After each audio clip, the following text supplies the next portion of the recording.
জন্য কাসেমের সঙ্গে আত্মীয়তা কেটে দিলাম আজ থেকে আমি আল্লাহর জন্য। কেন? ও কোরআনের দুশ্মনের সাথ দিয়েছে। যদি কোরআন আগে হয় তাহলে কাসেম আমার ভাই, পরিবারের সম্পর্ক বাদ দাও। হাদিস পাকে আছে মান আহাব্বা লিল্লাহ ওয়া আবগাদা লিল্লাহ ওয়া আতা লিল্লাহ ওয়া মান আলিল্লাহ ফাকাদ ইসতাকমালাল ঈমান। ভালোবাসবে আল্লাহর জন্য, দুশমনি করবে আল্লাহর জন্য, আত্মীয়তা করবে আল্লাহর জন্য, বিচ্ছেদ হবে আল্লাহর জন্য। তা আত্মীয়তা যার সঙ্গে করবো আল্লাহর জন্য, যার সঙ্গে আত্মীয়তা কাটবো সেটা আল্লাহর জন্য। কাসেমের সঙ্গে আত্মীয়তা কেটে দিলাম আজ থেকে আমি আল্লাহর জন্য। কেন? ও কোরআনের দুশ্মনের সাথ দিয়েছে। কেন? বোম বন্দুক রাখা যেমন অপরাধ, বোম বন্দুককে নিরাপত্তা দেওয়ার জন্য পাহারা দেওয়াটাও কিন্তু আরও বড় অপরাধ।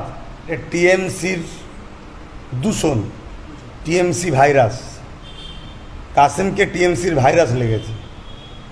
টিএমসিতে যেই ঢুকে গেছে অমনি টিএমসির মতো কথা কাসেম বলছে। টিএমসি যেমন মিথ্যা কথা বলে, কাসেম মিথ্যা কথা বলা শুরু করে দিয়েছে। এটা হচ্ছে সম্পূর্ণ টিএমসি ভাইরাসে আক্রান্ত কাসেম।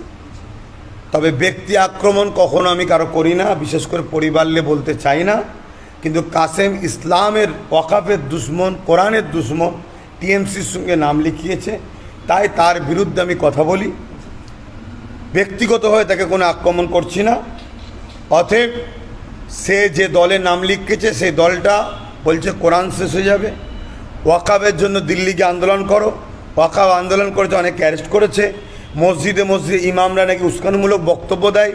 নিউ টাউনে মসজিদ করতে দেয় না, অথচ সরকারের ট্যাক্সের টাকা, জনগণের টাকায় সেখানে অন্য ধর্মের ধর্মস্থান তৈরি করছে।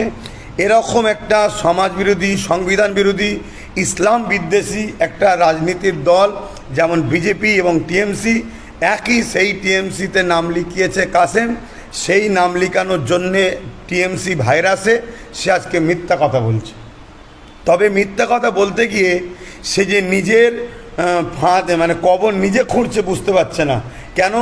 বোম বন্দুক রাখা যেমন অপরাধ, বোম বন্দুককে নিরাপত্তা দেওয়ার জন্যে পাহারা দেওয়াটাও কিন্তু আরও বড় অপরাধ। যদি কোরআন আগে হয় তাহলে কাসেম আমার ভাই, পরিবারের সম্পর্ক বাদ দাও। হাদিস পাকে আছে মান আহাব্বা লিল্লাহ ওয়া আবগাদা লিল্লাহ ওয়া আতা লিল্লাহ ওয়া মান আলিল্লাহ ফাকাদ ইসতাকমালাল ঈমান।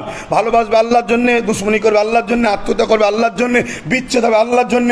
তা আত্মীয়তা যার সঙ্গে করবো আল্লাহর জন্য, যার সঙ্গে আত্মীয়তা কাটবো সেটা আল্লাহর জন্য। কাসেমের সঙ্গে আত্মীয়তা কেটে দিলাম আজ থেকে আমি আল্লাহর জন্য। কেন? ও কোরআনের দুশ্মনের সাথ দিয়েছে। এত বড় কথা বললাম, যতদিন বাঁচবো ওর সঙ্গে আমার কোনো আত্মীয় থাকবে না। ও আমাকে ব্যক্তিগত আক্রমণ করেছে, আমার বাড়ির ছাদে বোম রেখেছে আর রেখেছে, ওসব কথার কোনো ভ্যালু নেই। ও কথাতে আমার থেকে বেশি ও নিজে ফাঁসবে, পরে বুঝবে ও নিজে ফাঁসবে। ব্যাস।